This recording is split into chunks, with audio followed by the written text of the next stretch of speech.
Hello there. Only One Kenobi here. Only one. A little bit of a variant opening here, and also a little bit of an update as well.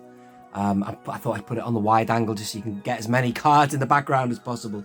Yeah, so, I mean, the funny thing is that I was off work last week and I found myself doing less videos when I had more time. I don't know what happened.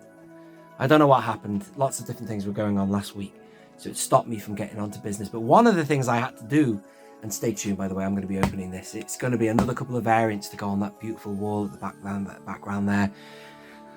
Two variants that will go nicely in with these here, but Empire Strikes Back. Yeah, what happened was yesterday, this ironing board was covered in card backs. I was going through stuff, checking my duplicates and triplicates and stuff. I never used to get that many extra things, but it's become a bit of a nightmare. And I know that Tim from Bosk's Bounty will vouch for this because he goes through the same hassle, and the action figure grader. But the more you get of stuff, the more choice you have, the more annoying it becomes to find the one that you're going to keep on card in the background there, you know, in a star case, basically. Your best variant. I don't get stuff graded, but I would like to keep the one that is the best, obviously, yeah? As would you, but, you know, I know people like Tim, they get stuff shipped off to be graded. But, you know, I'm not daft. I want to choose the best card I have. And the crazy thing is that some of the card backs were, the card backs were fine, beautiful card backs, but the bubbles were scratched. And when the bubbles were beautiful and clear, the card back was creased. You know what I mean? Nightmare. And occasionally, some stuff was just perfect and, you know, no problem. Put it in a star case, bang, on the wall it went. But there's loads of stuff coming up. There's Paplu coming, there's this fella, there is Leia Endor, there's Luke Endor. Can't wait to do those quick shots, but still. The other news is I've actually finally set up some channel membership, which is quite nice. So if you look below, you'll see the join button there. I'm still going to keep my Patreon. So Patrons, if you are on there, please do stay, because that's quite nice on Patreon. We've got our own little place where we can hang out, man, and talk and share, and I can post videos there. And there are different tiers, and there will be different abilities for you to get hold of the extra access videos that I've been doing on Patreon. I do all sorts of things on Patreon. I have openings like this one I'm about to do now, and I also have, you know, backstage things like tours and stuff, and I just sort of open random things and things like that. But there'll be a way for you to get hold of those videos, I guess, via the channel membership. But still, you know, check it out. And Patrons, I'll send you a private video and I'll explain how things are going to go forward from there for you. Awesome. And also patches. So Patreon members, you need to get back to me, because only a few of you got back with your addresses. So please do message me with your address so I can send you these. I've done a fair few already. They've finally gone into an envelope after many weeks of me getting distracted and holding. I'm terrible, but I finally got my ass in gear and I've sorted that out for you. So that's all sorted. They're going to be coming to you very soon. These are the Only One Kenobi patches. They're quite nice. They are adhesive on the back, and a lot of you have qualified for that on Patreon already. You've been loyal supporters for so long, and I can only apologize again for the delay in getting them out to you. So there you are. Awesome. Should we get this open? Let's do this. Inside here, there is a spoiler on the top here. This has come all the way from Canada. It's got Leia and Han in this. Let's get them open. I did mention them the other day, so if you are an observant follower of the channel, you'll know what I'm getting here. Let's get this out. Wow, look at this. This is efficient, this, isn't it? When anybody ever does that, you know you're dealing with a TVC Pro. Ah, yeah. This is awesome. The condition, I'll warn you now, of these card backs is not great. In fact, one of them looks like it's from the retro collection, because it has, like, you know, the weathering they put on the retro collection cards. Yeah, there's one down here. Like on this IG-11 here, you see this white stuff here. Still, here we go. What should I do now? Should I change the angle? I want you to see it nice and close and normal. And this is number one. You're kidding me. Oh no, it's not here, thank God. I thought it was another silver one. And this is now a regular Han Solo. Look at that. I love it. I really don't even care about this. You see, the thing about Tim is I love Tim. We have a good relationship where we talk about stuff like this, variants and what we're collecting. And, you know, he's a pillar of the community, that man. You know, I don't need to, there can be no doubt of that. But it's nice to be able to sort of discuss with Tim the inner depths of our collecting and what we like and don't like. And I know for a fact that Tim would not like that. you would hate it, but I actually like that for some reason. Isn't that funny? I like it because this is so damn rare and rarely seen. I mean, it was crazy enough me getting the silver one, which is on the wall above. But this one here, I love it. I've got loads of cards like this actually in my collection, which I gathered around the year 2015 and 16. Just at the right time, because after that the prices ballooned by 2017 and certainly by 2020, lockdown, COVID years. But I've got some stuff that I didn't even care what the condition was like of it. I just got it because I wanted to fill the gap.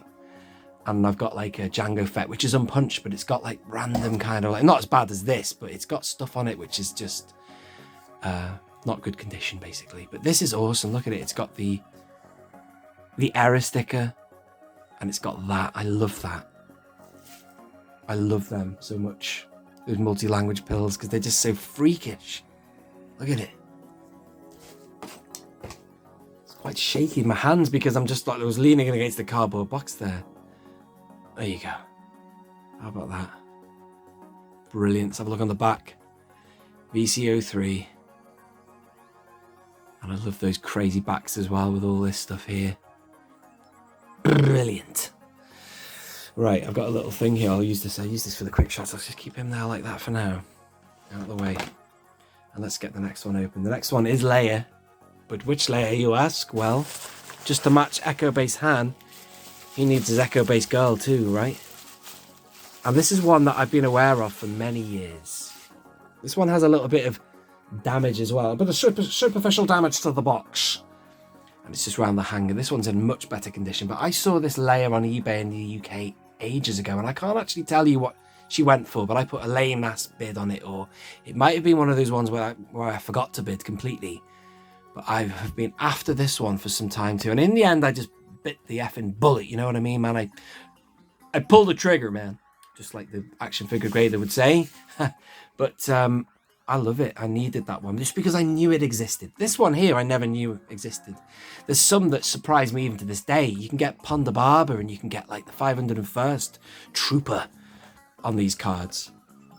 And I'd never seen them. In fact, I went on eBay the other day and I just typed in VC Canadian and saw loads of weird and wonderful things, which I like them when they've got these pills though.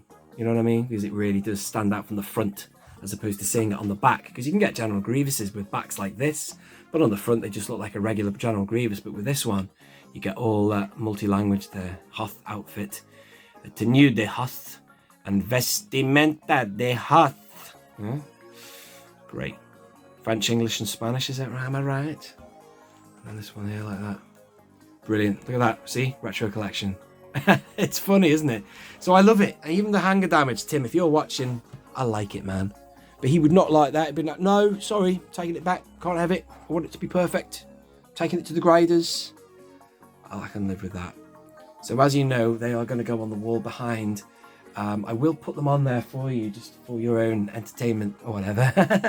I've got a couple of placeholders on the wall right now, including one of them being IG88. He's got to go, man. He's got to go. Goodbye. And also, I've got a Leia Hoth on the wall there, which can also now go there. New one's going to go there. So there you are. What do you reckon? Let me know what you think about these variants. I kind of like them a lot, despite the damage.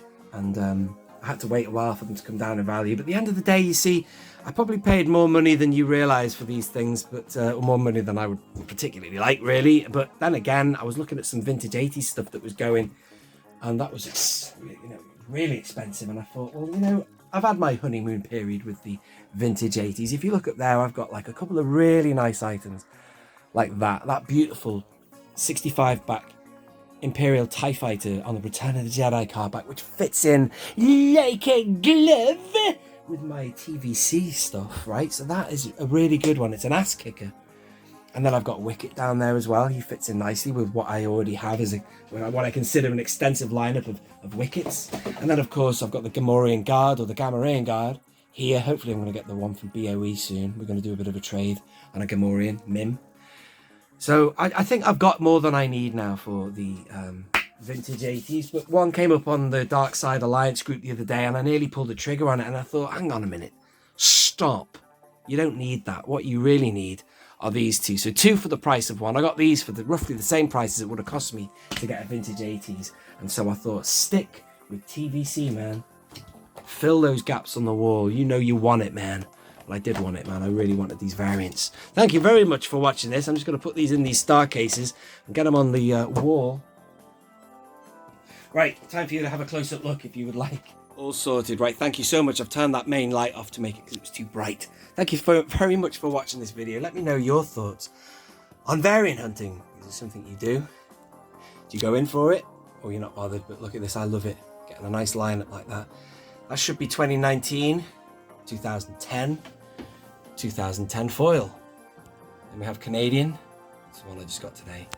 And then the Canadian foil, which is the one where John Ruler was kind of like, whoa, never seen it. And I'd never seen it either, John. And then down here, of course, we have again the equivalent to the 2019, or was it 2020, that one? I can't remember. The re-release of Hoth, Leia. I think it was 2019, that.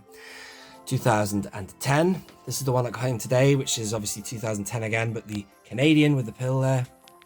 And then, of course, retro. Awesome. Well, there you go. That'll do me. I'm glad about that. So good. Wall fillers, thank you very much for watching. I have been only one Kenobi, only one. Out.